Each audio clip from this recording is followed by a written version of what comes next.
Broadcasting live in downtown Oakland. I'm David Hollander, and you're listening to Protect Your Assets. Over the last 20 years, I've met many people dissatisfied with the lack of value and personal attention their financial advisor provides them. At Liberty Group, we personalize every aspect of our clients' retirement and financial plan with estate law, wealth management, and tax planning all under one roof. Call today to make the rest of your life the best of your life.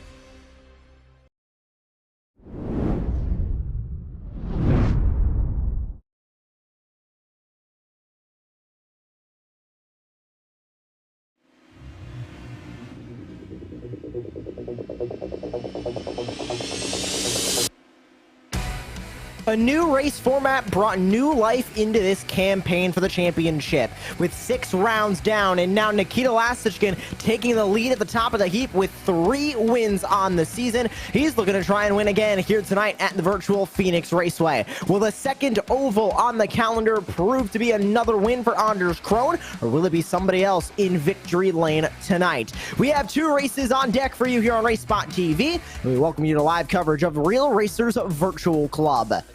I'm your host, Joshua Lee. Alongside me in the commentary booth is Justin Prince with Arjuna Kankipati down in the virtual production trailer. And Justin, this campaign, we're 6 rounds down. We're over with the first half of the season, and we enter into the second half now with a lot of great, unique racetracks on the horizon. We're at the second of 2 ovals tonight with Road America, Laguna Seca, Sonoma, and another trip to Watkins Glen still on the horizon.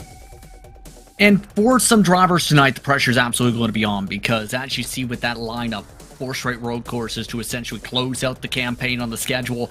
If you are more successful in ovals, this is the type of round for you, where you cannot afford to have any major mistakes and cannot afford to be involved in any major attrition. And as we've seen with some of the oval races, especially in particular the previous one at Worldwide Technology Raceway referring to, that was pretty hectic, Joshua. Tonight, though, it's going to be intriguing how the drivers fare out here at Phoenix, especially with that different format you refer to being executed now on the oval side. Yeah, at Gateway, we had 1 race only. That was Anders Krohn going to victory lane, and now with the 2 race format, basically going to be splitting it into 2. Anders Krohn proved that he loves this new format last week when he got the first race win at Interlagos. We'll see if he can win another one tonight. Here's how the points shake up, and it's no surprise we're talking about Anders Krohn. He sits second, and it's no surprise that we talked about Nikita Lastichkin, who sits at the top of the board as well at 95 points. 1 point back being Anders Krohn. Matthew Escajeda, a familiar name to Real Racers Virtual Club, trying to defend his championship, sits in 3rd, but he's got a long way down, JP, especially when you look at Max Butler and Wade Michael as well. 2 points respectively down from each other, rounding out the top 5.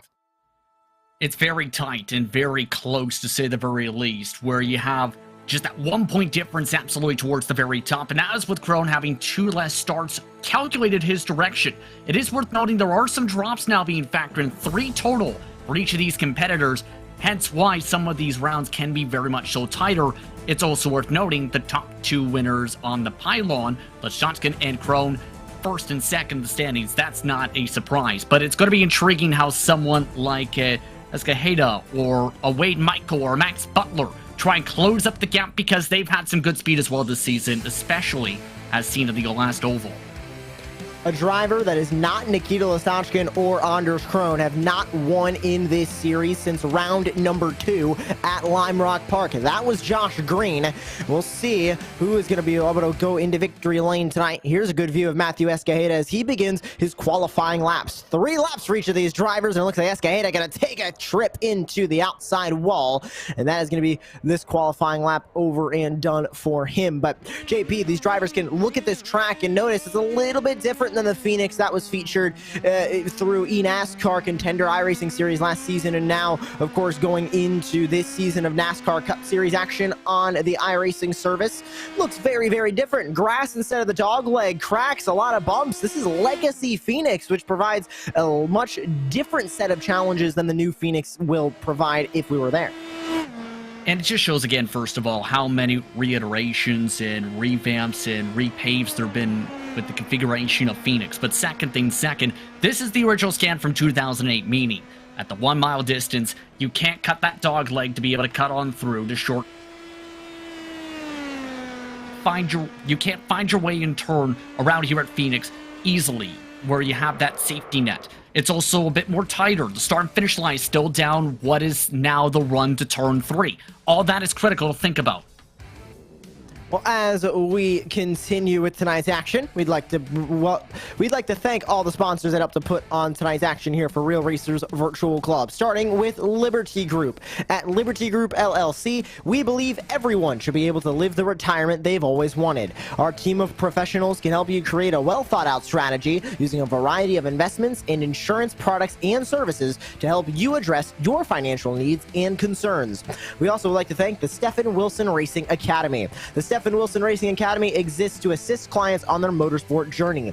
SWRA utilizes 20-plus years in the sport with advanced coaching techniques, track and car knowledge, and widespread international industry connections to help clients progress to any level imaginable. Whether the client is new to driving on track or an experienced amateur racer, we help our clients develop driving skills that enable them to climb through the Ferrari Challenge ranks, win races in Ferrari Challenge, advance to competing in Pro-Am racing, and one day possibly iconic races such as the Daytona 24-hour or the Le Mans 24-hour. We also would like to thank Coforce for their support of the Real Racers Virtual Club.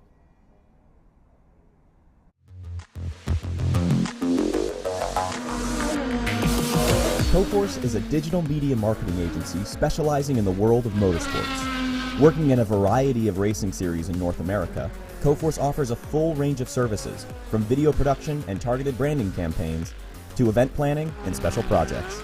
For more information, visit www.coforce.com or find them at a race event near you.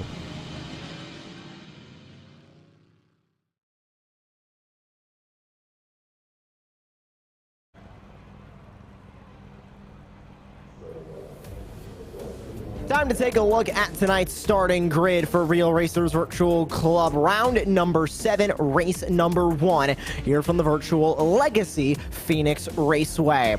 Grabbing the pole for race number 1, it will be Anders Krohn with Wade Michaels starting to his outside. Max Butler and Rock and Roll Rick Sheldon are going to share that second row with Joe Butler and Nicholas Leo rounding out the top 6. It's a short field, only 11 drivers will be taking the green flag tonight. Zach Hudson, Jackson Ball, Kurt Pansegrout, Nikita Lastichkin, and Matthew Escajeda will round out the grid. I think rather interesting, JP, to see Nikita Lastichkin, Russian racing driver, down the order in P number 10. He's going to have a long way to fight if he wants points out of this first race. Yeah, he did not set a single lap in practice, first of all, Joshua. I think that's partly why. Just not as many laps compared to some of his other competitors who picked up half a second as a result of how many laps they would record with and without draft to know the potential of the aero push they would have to deal with, especially with trying to run behind fellow competitors. But when it comes to this Phoenix, as mentioned, with the older surface, with the no dog leg available for drivers to cut if they had that opportunity, it's going to make things very tight, meaning you have no room for error compared to the more current day Phoenix. You also have to remember, going into race number 2, we're going to fully invert this field. So whoever wins this race will be starting last in race number 2. Time to drop the hammer and time to go green from Legacy Phoenix. It's Anders Krohn who takes the green flag. But look at Wade Michael already right behind the number 47 as they dive into turn 1. Rick Sheldon trying to go to the inside of Max Butler as they all sit through now. Joe Butler very slow on the inside of the apron of turns 1 and 2. He's going to fall all the way back to P11 as Lastichkin off the start, already up to P6. Just taking advantage of some of the drivers caught sleeping, it looked like, off the jump. You already see some of that issue with some of the aero wash and some of the dirty air that can factor in for some of the drivers in turns 3 and 4 in particular. Don't be surprised to see different lines, and don't be surprised to see massive sends, because in the practice session, drivers made it clear they were willing to go 3 wide through turns 1 and 2 here, Josh.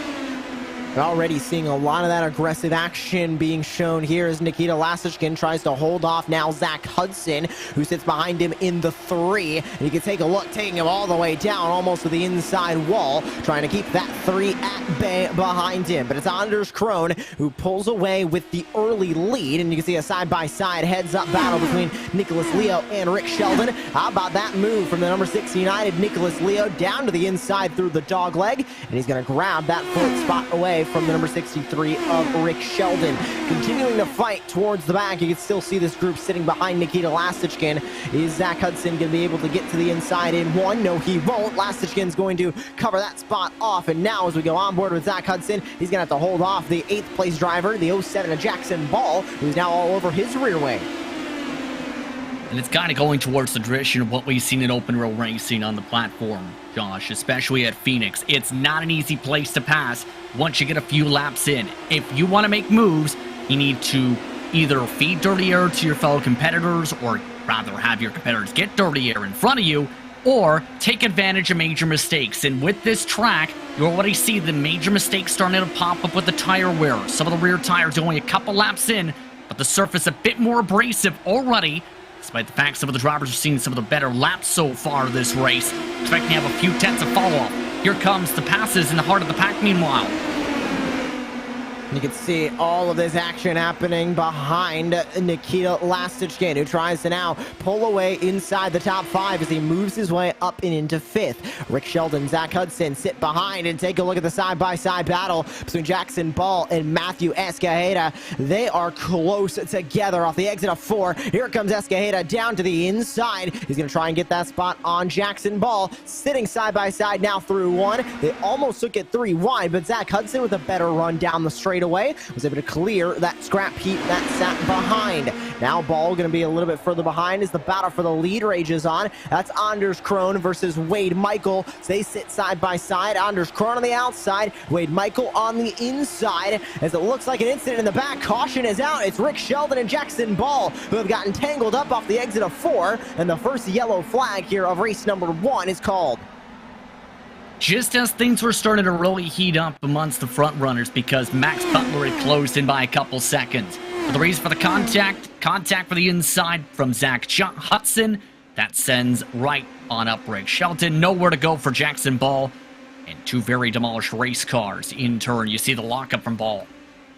Of course, Rick Sheldon involved in this one, helping to promote the Stephen Wilson Racing Academy and Stephen's 2021 Indy 500 campaign last season, and you can see that hard hit with Jackson Ball there as they both went colliding into the outside wall. So the first incident of the night brings out the first caution of the night. A little bit more unique. Now, we did see a full course caution 1 week ago at Interlagos at the beginning of race number 2. Now, the rule for road courses is on the opening lap, a full course caution can be called. Of course, we're at an oval, so at any point during this race, they can call a full course caution. The field will pace behind the iRacing pace car as drivers make their way into pit lane if they would like, or just for now, just to bunch that field back up. And I think, interestingly, JP, we saw in that initial start how quick Nikita Lastichkin pulled away at the front. We saw how quickly he was able to gain speed. I think it's safe to say he's going to be one of the drivers up towards the front, because he sits in 5th now. He was able to gain just about 4 spots off the initial start. How much is he going to gain off of this start here with everybody single file? It's just down to, I think, partly how quickly he's able to time things up off the launch, but 2, how some of the other drivers handled the start, Josh, because it can be difficult to time things up well, but at the same time, you may have drivers with different levels of aggressiveness on how hard they're willing to go at the gas, and big crash at the back of the pack. A collision under caution. Joe Butler and Kurt Pansegrau just made contact for P8 in the running order under the iRacing pace car. What on earth happened between those two?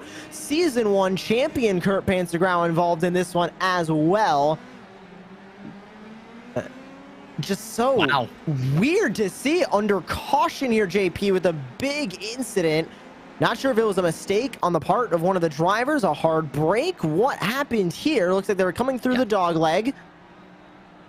Just looks like one driver was trying to zig while they zag, just trying to heat up the tires. Joe Butler hit the gas a little bit to close on up. But the problem is, at the exact same time, Pansegrau was trying to cut to the right, since he also did the same thing, trying to avoid contact himself, and Butler just runs into the back end of him. And that's going to cost them a couple laps here because of the need to tow for the faster pair. On the bright side for Sheldon and Ball, though, they were able to hold on to just 2 laps down because of the incident. And Joe Butler was given an EOL penalty, but it doesn't look like he's going to be in the line at all for this restart here. But lights are out on the iRacing pace car. We're ready to get right back into action as it'll pull down to the safety of pit lane here at the Legacy Phoenix. It's still Anders Krone in command of the field, and we are back green as you look on board with Nikita Lastichkin from P5. Let's see how many positions he can gain off this start. He's already going to close the gap onto the driver in front of him, the 69 of Nicholas Leo. Question is, where's he going to find that opening? He finds it through the dog leg, peeks that nose to the inside, and through turns 3 and 4. He's going to try and complete this pass. He still needs a little bit more momentum as they exit turn 4. Still side by side, entire field snaking like they're at the Indianapolis Motor Speedway down the front straight. You see that level of aggression popping up right there is contact! Big contact and big hit to the wall. And that is Nicholas Leo and Nikita Lastichkin getting collided together. And the second caution of the night is out. And Nicholas Leo, what a night for him. He was in the top 5 and just collided with Nikita Lastichkin. Let's look on board with Escajeda, and it looked to me like that, JP.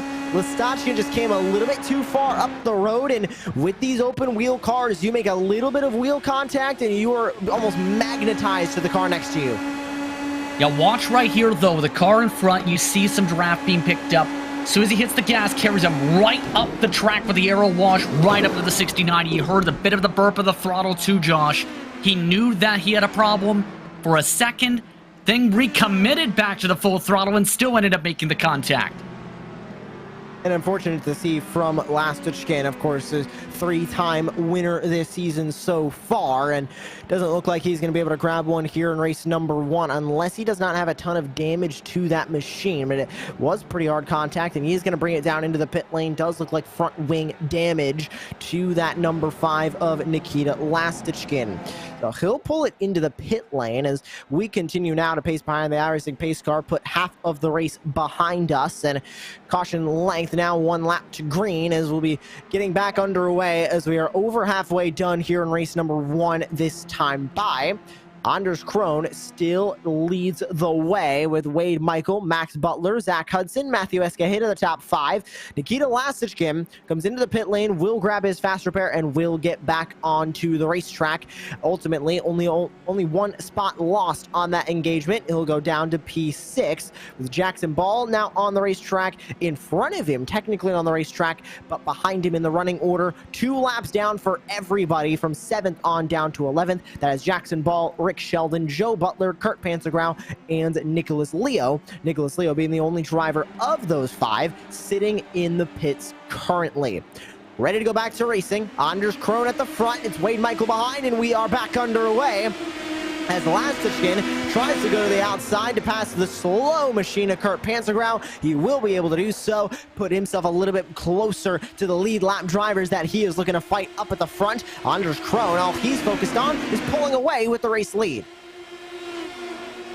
Anders Krone just showing that speed that he's always had when it comes to sim racing and the iRacing platform for years. The Norwegian really utilizing that clean air, but keep an eye on battles such as this one. Drivers know the importance of not just the draft, Josh, but the importance of maintaining the bottom line into the corner, because as we've seen, it's hard to do what the 9 has been able to do. Squeeze from the top, make the pass outside. You can still see that side by side as he tries to cover off that spot. Great move from Escajeda to use that defense to his advantage. Hudson moves down into P5. Nikita Lastichkin now sitting just a couple of seconds behind this battle by about 1.3. Everybody else in this top 5 are all separated by less than half a second on the racetrack. You can see the grouping of the 4th and 5th drivers. You're on board with the 5th place driver currently on at the moment, Zach Hudson, following Matthew Escajeda, the Season 2 champion of the Real Racers Virtual Club, as they'll fight back through turns 1 and 2 once again. Trying to play follow the leader at this point, JP, and use that slipstream as much as possible. Here comes Hudson taking a peek to the outside, but he's going to need a ton more momentum than that. Not going to get it, as playing a little bit of defense, blocking the momentum of Escajeda. Already coming up to 11 laps to go. That's how quick this race has gone so far, but you can already tell If you've got track position, for the most part, you're in a great spot unless you are very bold and very comfortable on the throttle and can utilize all the space on the racetrack. And right now, Escajeda's been doing that very well, to say the least. He's been very comfortable being able to arc it down from the top to the bottom, getting as low as he can to the O line while maximizing the speed, then being able to also know where the wall's at to exit, and that's helping him close up that extra little bit by bit.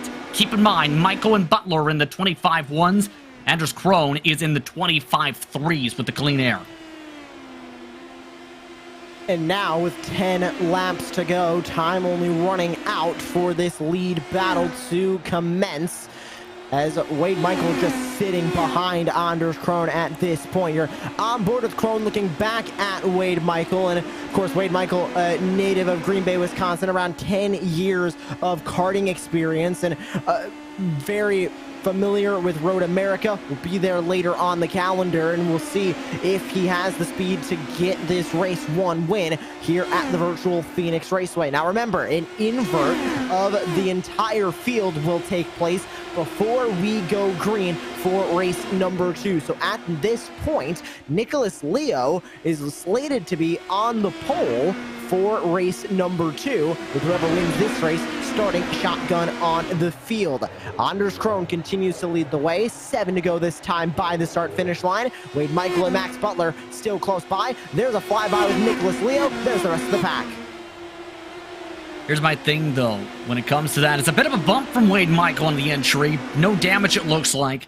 If Leo gets close enough to this pack, as in he falls back into the range of Anders Krohn in his draft, I think that's going to be a concern for him, because that takes away that clean air advantage, Josh, which will affect his ability to rotate in the corner.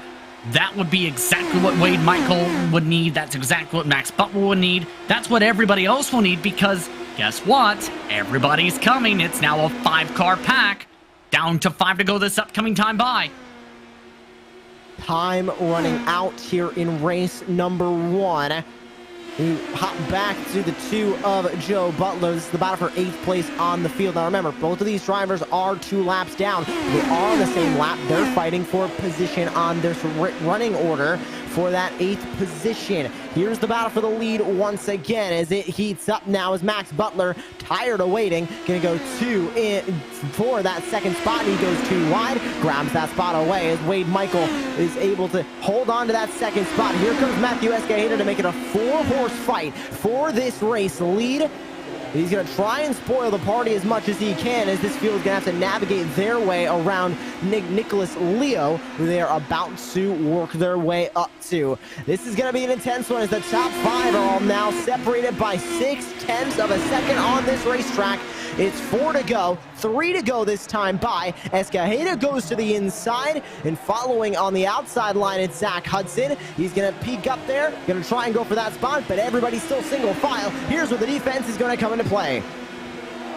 And I've also noticed, too, ever since Krohn got that lead, got himself a decent buffer, he's trying to slow down the tempo by about a 10th or 2. I think Leo is a major factor of that after he came into the pits. But Krohn's just opened the bottom for the race lead. That's close, with Wade Michael being able to dive in near tire-to-tire contact with 2 to go. 2 to go at the line. It's Anders Krohn on the outside. Wade Michael on the inside, and they make contact. Krohn sent up into the wall. The caution flag will fly with 2 to go. And Anders Krohn from 1st place into the tail end of the lead lap in 6th. 1 slight touch from Wade Michael, and that sends him into the outside wall. It was a slight bump, JP, but that's all it took. And that took Anders Krohn out of the race for the lead. Now, Michael was there, and you'll watch it from right here. Krohn tries to arc it down. That's a little bit close. It's going to be intriguing. And Michael's gone in the end of longest line. He will not win this race, Josh. Max Butler will take the lead from it. And I don't believe we're going to have an overtime restart here. That will be the end of this race here on lap number 30, with the 6 of Max Butler in the lead. Not sure it is exactly the way he wanted his first race win of the season to go, but as any good racer knows, you'll take him any way you can get him. And as they come out of turn number 4 and across the start-finish line, the checkered flag will wave. And for the first time this season, Max Butler is a winner in Real Racers Virtual Club. A fan of racing for his entire life. You can find him behind a camera, usually at IndyCar, IMSA, SRO, or any type of motorsports JP, and he gets his first win of the season. Again, in a weird way, but he is officially now a winner. And he did it basically by just waiting for the right opportunity in the popcorn seat in the midst of the battle for a podium position. You never know what's going to happen in front of you, right? And there's the saying, Josh. It's not about how you've won it. It's about how many you've won. As some would say, he's your winner, under caution. He'll get the win total started. It all starts with 1, and it comes at the Phoenix Raceway for Max Butler. Matthew Escada will finish in 2nd. Zach Hudson, Nikita Lastichkin, and Anders Krohn are going to round out the top 5. Wade Michael, Jackson Ball, Joe Butler, Rick Sheldon, and Kurt Panzergrau round out the top 10. All multiple laps down, with Nicholas Leo rounding out the field. But with the full field invert going into race number 2, he is going to be slated to start on the pole. So race number 1 finished here from the Legacy Phoenix Raceway. And as we get started with race number 2, we're going to warm up now. We'd like to let you know about the sponsors of Real Racers Virtual Club, starting with Liberty Group. At Liberty Group LLC, we believe everyone should be able to live the retirement they've always wanted. Our team of professionals can help you create a well-thought-out strategy using a variety of investments and insurance products and services to help you address your financial needs and concerns. We also like to thank the Stephen Wilson Racing Academy. The Stephen Wilson Racing Academy exists to assist clients on their motorsport journey. SWRA utilizes 20+ years in the sport with advanced coaching techniques, track and car knowledge, and widespread international industry connections to help clients progress to any level imaginable. Whether the client is new to driving on track or an experienced amateur racer, we help our clients develop driving skills that enable them to climb the Ferrari Challenge ranks, win races in Ferrari Challenge, advance to competing in Pro-Am racing, and one day possibly iconic races such as the Daytona 24-hour or the Le Mans 24-hour. We also would like to thank Coforce for their support of Real Racers Virtual Club.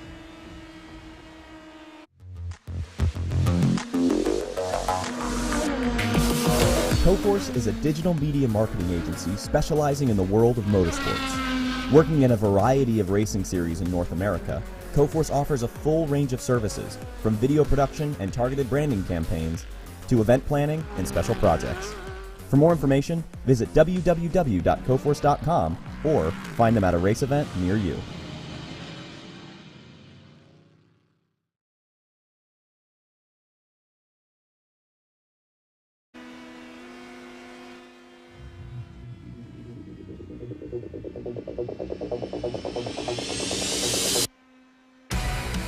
Getting ready to begin race number 2 of the night for round number 7 of the Real Racers Virtual Club from the virtual Legacy Phoenix Raceway. Joshua Lee back with you in the booth. Justin Prince alongside with Arjuna Kankipati down in the virtual production trailer. Taking a look at this schedule once again, JP. Of course, we have so many iconic tracks that are down on the schedule, but Road America, Laguna Seca, Sonoma, and Watkins Glen still on the horizon, and especially after this first race and seeing the shakeup of Anders Krohn finishing outside the top 5 and Nikita Lastichkin barely holding on to a top 5 spot. The points battle is only going to heat up as we go into a second race here at round number 7 and all the rest of the rounds as we go through the round 11 campaign. Yeah, I'm very intrigued with Road America in particular, coming up on March the 1st, for example. Lots of drafting opportunities, but also lots of big, hard braking areas to be able to send it into the corner, but also major risk of contact in turn with that. WeatherTech, Laguna Seca, always a challenging track with the elevation changes. Sonoma, always a challenging track, but with the cup layout, I'm intrigued on how that plays out, especially with some of the back and forths the cup series in stock car racing have had. Watkins Glen, of course, though, that's going to be a thrower, Josh. There's lots of throwing road courses up ahead, but like I said, if you're an oval-focused driver, this is the round you need to score strong points. You cannot afford to lose points and leave them on the table. If you don't have any confidence or not as much confidence compared to Phoenix at any of those road courses, you need to finish well. And now it's the question, can some of the drivers who struggled in race 1 do well in race 2? And this second race, I think, is going to definitely prove which one of these drivers can take the invert to their advantage and grab another win. We've already had one unique winner in race number 1. Can we make it another unique winner? We take a look at those track conditions there for a moment. Warm-up about to finish up, and we'll be taking a look at that starting grid here in just a few moments. Remember, the entire field has received an invert for race number 2, so whoever finished last, that being Nicholas Leo in race number 1, will be starting on the pole here for race number 2. And your winner from race number 1, Max Butler, is going to have to start tail end of the field in P11. We'll take a look at your starting grid now, and like we mentioned, Nicholas Leo is going to be starting on the pole position as Kurt Panzergrau, Season 1 champion, will start to his outside. Rick Sheldon and Joe Butler are going to share the second row. Jackson Ball and Wade Michael will round out your top 6. Anders Krohn will start in P7. We'll see how quickly he can go up to the front with the driver he's fighting in the championship, Nikita Lastichkin, to his outside. Zach Hudson, Matthew Escajeda, and Max Butler are going to round out the full field. Of course, Max Butler with a race number 1 win. We saw a run from the back to the front last week at Interlagos, JP. That was with Nikita Lastichkin almost getting a second, that was with Anders Krohn, excuse me, almost getting a second win of the night. Do you think Max Butler will be able to do it? He's going to have to navigate a couple of incidents if race number 2 is anything like race 1. Easier said than done, first of all, because for Max Butler, he was one of the more timid ones I noticed in race 1. Someone who went with the flow, but also had raw pace after 5-10 laps. So that may play into his hand if he's able to repeat some of the longer run pace. But 2, it's going to be also the matter of can he handle aero wash, and there's a lot of cars who have to navigate to feed off of that. It's a big test, though, to see how drivers up at the front fare out after having so many issues being towards the front for race 2 here, now having the chance to make amends for their trouble. 6 drivers finished laps down in that race, by the way. Let's find out if race number 1 will be anything like this race we're about to start here. Race number 2 of the night. We are underway. It's Nicholas Leo who grabs the early lead and runs away with it into turn number 1. Side by side for second as Kurt Panzergrau and Rick Sheldon are going to try and go side by side for the moment. Not going to run for long as now they'll single file themselves out. Panzergrau in second, Rick Sheldon third, Joe Butler, Jackson Ball going to round out the top 5. So we're already seeing the 2 championship leaders go side by side. Krohn outside, Lastichkin inside, almost going 3 wide as the 4 machine falls back on that outside line. That's Wade Michael. Wade Michael nearly running over the back end of Jackson Ball and all of that, mind you, nearly destroying his front wing. And some of the checkups with some of the aero wash some of the drivers are struggling with is starting to come into play. Michael seems a bit more comfortable with it, Krohn more comfortable. Lastichkin's also a bit more comfortable with it appears, compared to some of the others. And that's going to be critical in the short run in particular to gain these spots. The longer the run, the harder some of the spots will be to make passes on. And you can see almost 3 wide going through turn number 1. And there's the first major contact. That's the 11 of Panzergrau up and into the wall. He makes contact with another machine, and the caution flag is going to fly for the first time. And I believe, JP, that might have been Anders Krohn, who he just made contact with. Off the pace is the number 47 in P10. Let's see what happened here as they work their way onto lap number 3. Panzergrau on the outside line. Nowhere for Anders to go there, just get significant front wing damage because similar situation to what we've seen before in turns 1 and 2. Aero wash pushes the driver behind up the track, and Joe Butler this case, and not enough time for some of the drivers to react this time compared to last incident. Here's the look from Wade Michael, for example, who was one of the first drivers back there. You see right there, there's the push. Racing incident, Wade Michael, the car just bounces right in his path. So Wade Michael collided with Kurt Panzergrau. Anders Krohn collided with, I believe it was Joe Butler, who came up and into Kurt Panzergrau. That caused that incident. So it did become a bit of a domino effect through that caution flag. But now we are back behind the iRacing pace car, and we'll see when we're going to go back to green here. And looks like it'll be this time by. Lights are on in the iRacing pace car. Just a quick yellow flag. We'll be back underway with 25 to go. Leo.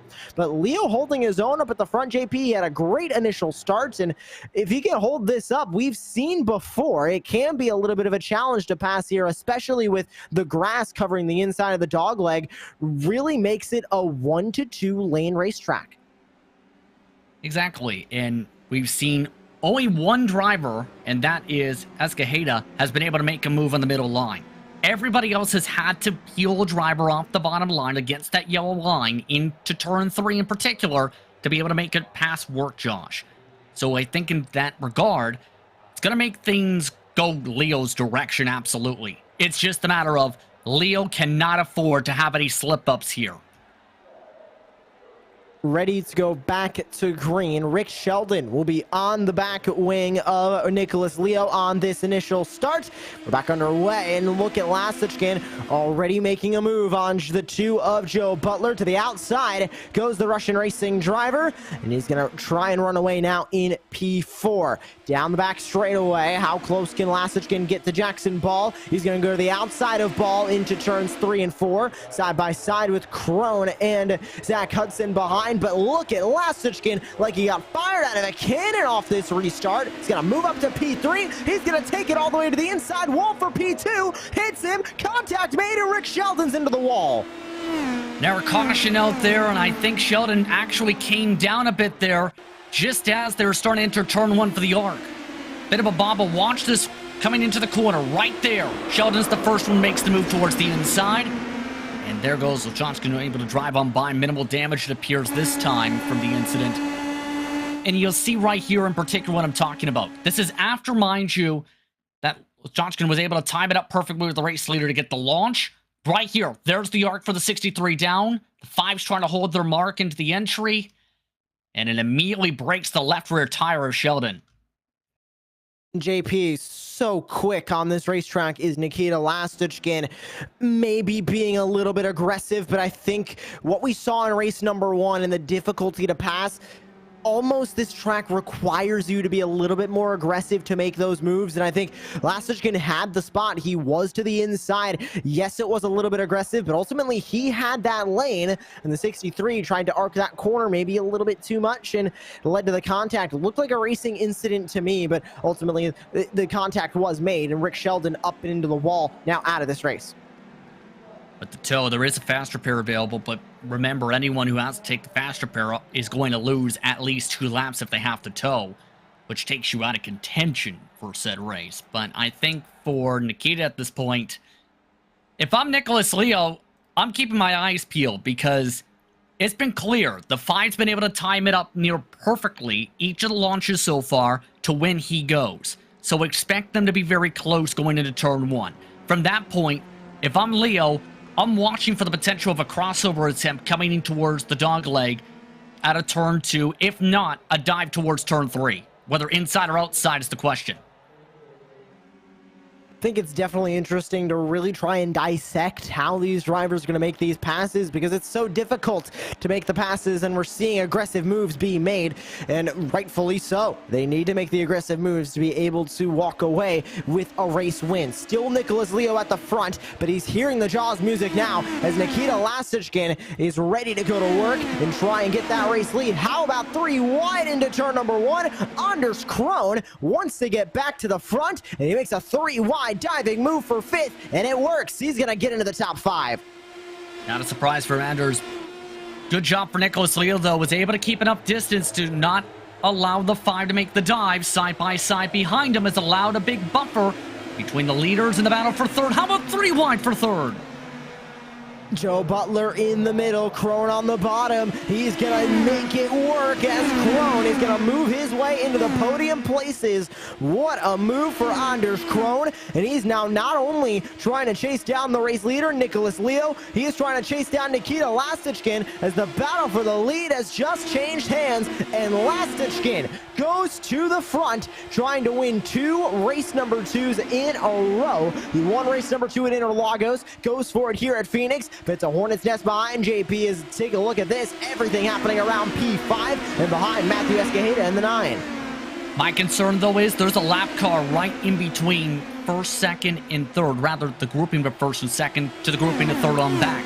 Rick Shelton, I think Sheldon, was the reason of the swap of the lead because he came into the pit lane alongside Nicholas Leo. Leo had to arc in later. That opened up the door for the number 5. And now 30 years being fed to Anders Krohn, which is going to make things a little bit more difficult to close the gap. He is picking up space, the 47 the rest of the cars are, but it's not going to be an easy job for this to be done. The battle for the lead is getting interesting. Nicholas Leo just pushed Nikita Lasichkin out of turn number 4. Don't know if there was a lot of contact made, and you can see a little bit more of contact made as he almost bumps him going into the dog leg. Leo has speed. He's got the speed to run at the front. Now trying to get back by Nikita Lasichkin, but take a look at behind him. Anders Krohn is ready to join the mix. Matthew Escajeda trying to catch up as they work their way past the lap machine. Aggressive move to the bottom for Nicholas Leo. Not gonna move his way up the racetrack, but that might have solidified himself in P3 as Anders Krohn gets by for P2. Big loss of momentum for Leo from the send, and if I am Nikita, I am worried. Here is the look at the battle that I mentioned for the race lead. Watch the exit of the pit lane. That is Sheldon coming out of the lane. Leo cannot arc down immediately because of that lap car coming out of the lane. Sets up the opportunity for the 5 to initially take this race lead. And in turn, with all of those fighting moves between the 5 and the 69, it's moved Krohn into an opportunity to take the lead in the 3 here. That's exactly what he is going to do, and he is right back to where he was in race number 1. Crossover move being made as Lasichkin going to try and continue to fight for that battle for the lead. We can also take a look at the battle for 4th as that's starting to heat up. That's Joe Butler on the inside, battling with brother Max as well, with Matthew Escajeda in the mix as well. Anders Krohn just nosing ahead of Lasichkin. Here comes Nicholas Leo on the outside. They're going to have to settle out to single file as Nikita Lasichkin now going to have to settle for 2nd place as well. Anders Krohn was the dominant driver in race number 1, was taken out with 2 laps to go. That gave Max Butler ultimately the race number 1 win. But now as they race on through, Anders Krohn still sitting in P1 as Nicholas Leo has to move out of the way. It looked like for a lap machine there. No, that was Nikita getting very loose, in fact, if anything, because Nikita nearly spun it going off the banking in turns 1 and 2, right across the front nose of the 69. Nikita is really struggling now with the aero wash on corner exit in 1 and 2 in particular. Again, slipping the tires this time up the track. He's starting to lose ground. This is not what he needs if he wants to win this race. 11 laps to go, this time by the start-finish line.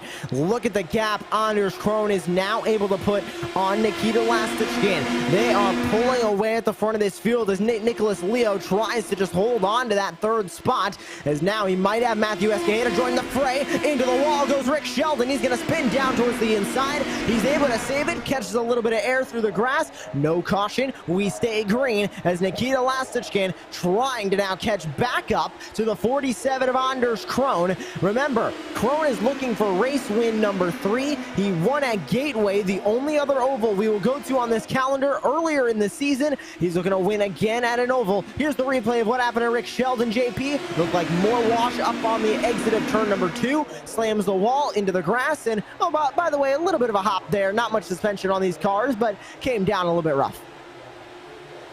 Yeah, and that basically means Rick Sheldon dead last on the circuit by a significant margin. But this race lead, it's still not over with 9 laps to go now, because there's already been contact for 2nd with Leo crunching in the front wing for a touch pit. He did. Locks back into shape, luckily for him. But here's the concern.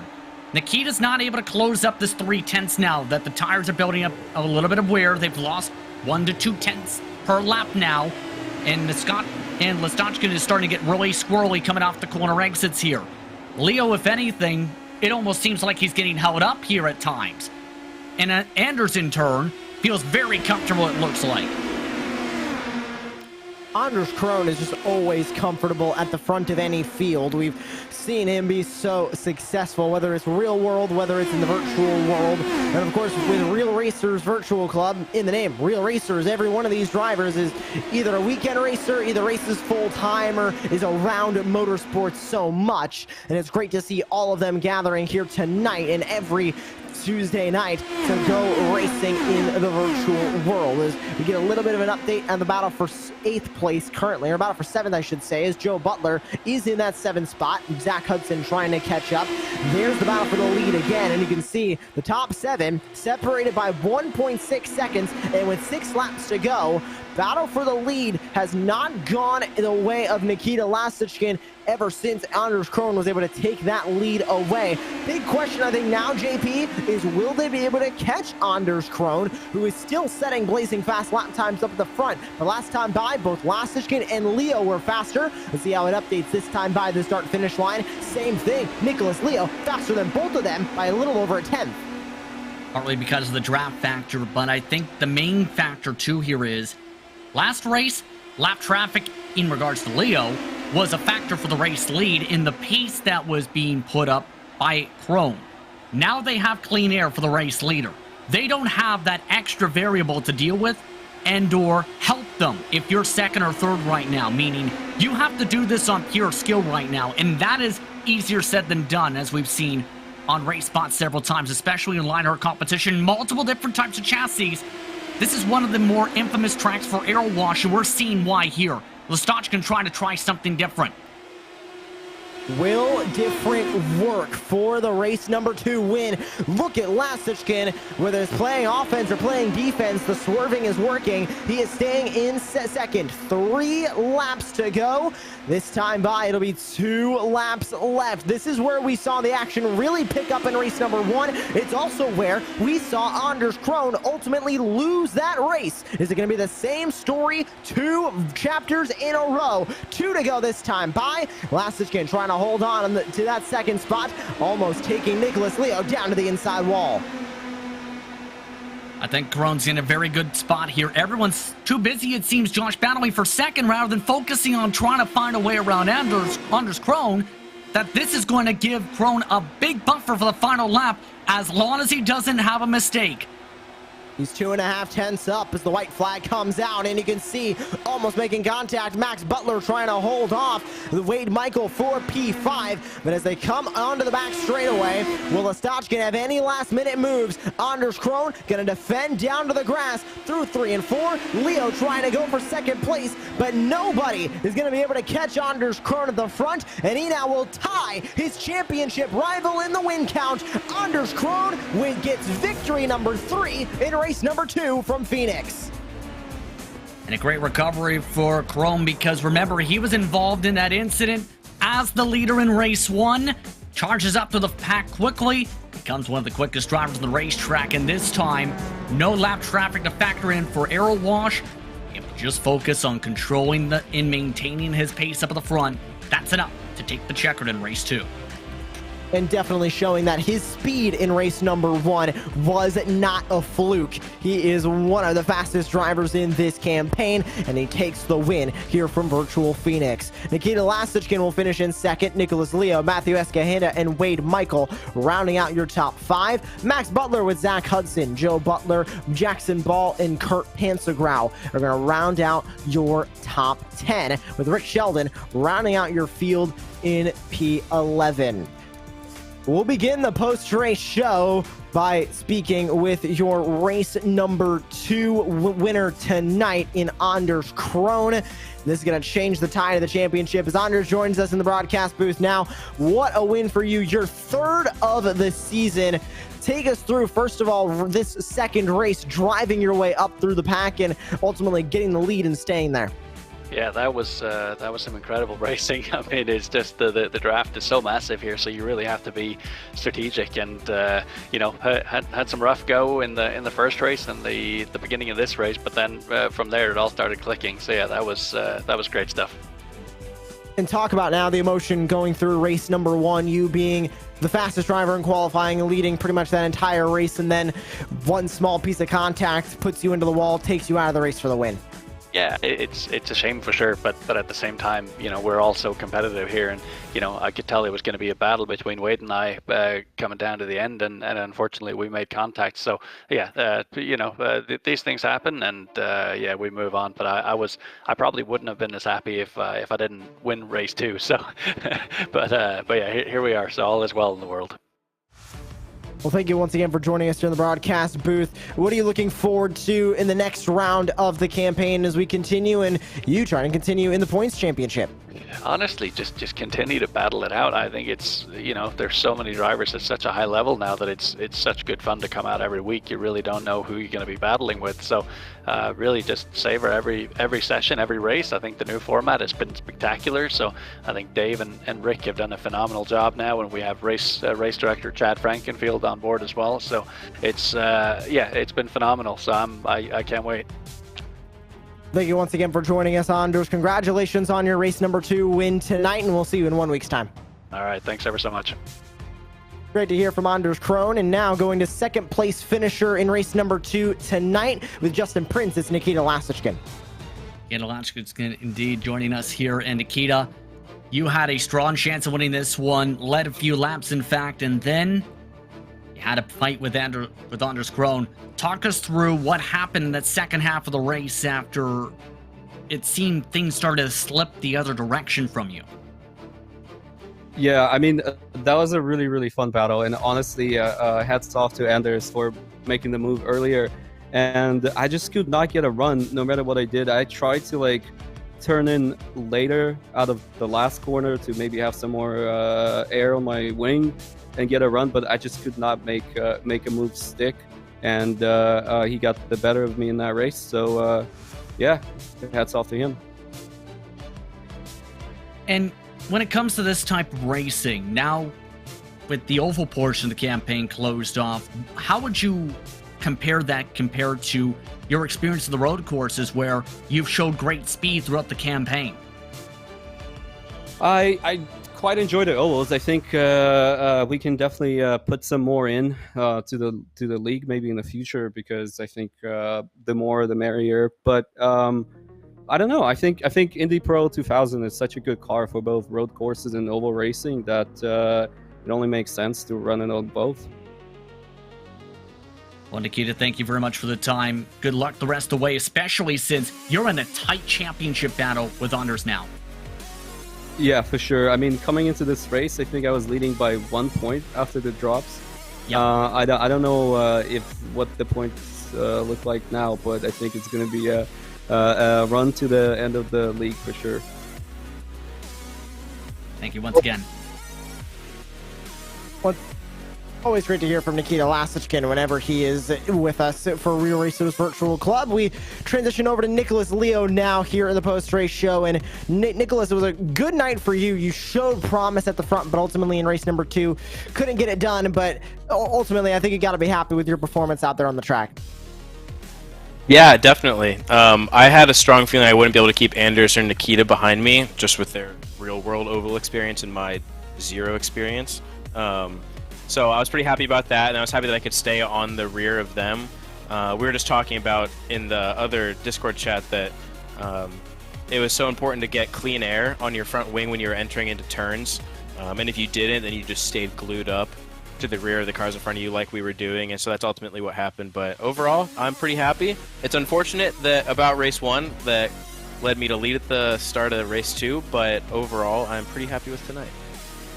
And going through the rest of the campaign, obviously, we're not going to be at any more ovals, but what is your confidence level going into Road America, Laguna Seca, Sonoma, and Watkins Glen that you might be able to grab that first race win in one of the last 4 rounds? I'm looking forward to it. I love all of those tracks. They're really fun to race, and all the other cars that we raced in this series. This car is much trickier in general. It's a lot more technical. You should pay a lot more attention to it. So as of now, I'm very excited, but there's always that 1 or 2 sessions the week leading up where you're like, oh god, this is going to be so bad. But then usually once you practice more and you get the car, you come to grips with the car in that race, it gets really exciting. So hopefully we get it. I think I'm going to need some sort of major incident at the front to get me that win. And I'm looking forward to it. We'll see if we get any of those major incidents, and we look forward to seeing you as well. And hopefully you can grab another podium in one of the last 4 rounds. Nick, congratulations on your 3rd place finish tonight. We look forward to seeing you the rest of the campaign. Thanks, guys. And rounding out the post-race show tonight, it will be your race number 1 winner and first-time winner this season, Max Butler, who's with Justin Prince. Yes, indeed. And Max, first question rather on everybody's minds is simple. What was your reaction when you seen the leaders have that contact, and then you found out that Wade Michael, who is the one who got penalized there, ends up getting the EOL, giving you the victory unofficially?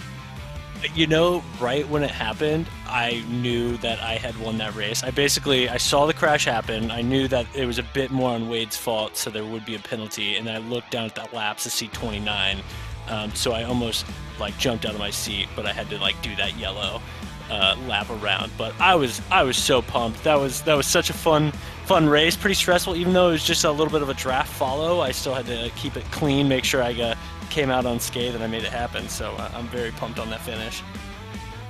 You're one of the drivers entering tonight as well within the conversation inside the top 5 for the title race, 17 points behind.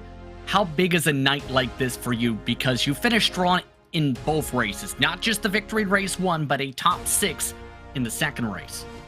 Oh, it's so meaningful to me. I think I constantly want to try to be finishing at the top, and ovals for me are definitely not my strong suit.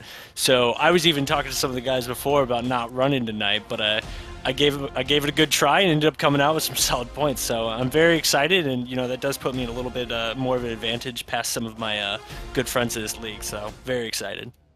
Congratulations on your first victory of the season, Max. We'll see how you do on the road courses next. Thank you, guys. That's Max Butler, coming home in first in race 1, 6th in race 2.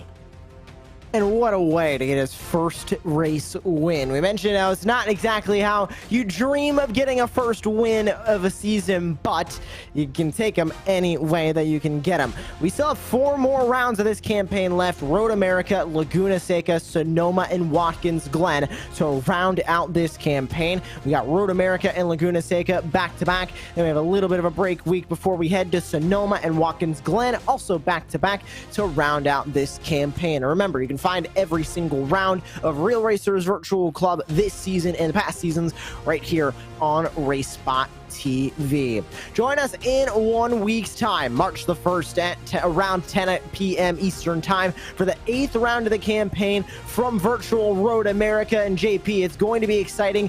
These cars aren't exactly as fast as Indy cars, but they still can race really entertainingly around Road America like any car can.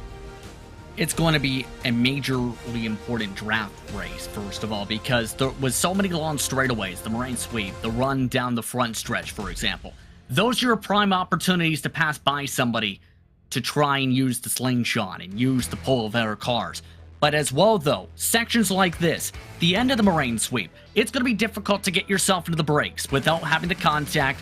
That's going to be a major danger spot. There's plenty in Sector 2 in particular. Canada Corner also comes to mind, which could cause major trouble for these drivers with this type of car. It's not going to be the easiest of rounds, to say the very least, Josh, but if drivers are patient enough and know how to time up their draft runs, they can take the checkered flag and strategize their way to the front. It's just about getting it done efficiently and cleanly. It's going to be an exciting round 8, and of course with this new format we have 2 races for you in 1 week's time right here on RaceSpotTV. We thank you for joining us for the 7th round of Real Racers Virtual Club. For Arjuna Kankipati in the virtual production trailer, for Justin Prince alongside myself, Joshua Lee, we thank you for joining us for the 7th round of Real Racers Virtual Club from the virtual Phoenix Raceway. New winner in Max Butler and a 3rd win for Anders Krohn. How will the championship tide change when we go into Road America in 1 week's time? You'll have to tune in to find out right here on RaceSpotTV. But for now, we're saying good night from the virtual Phoenix.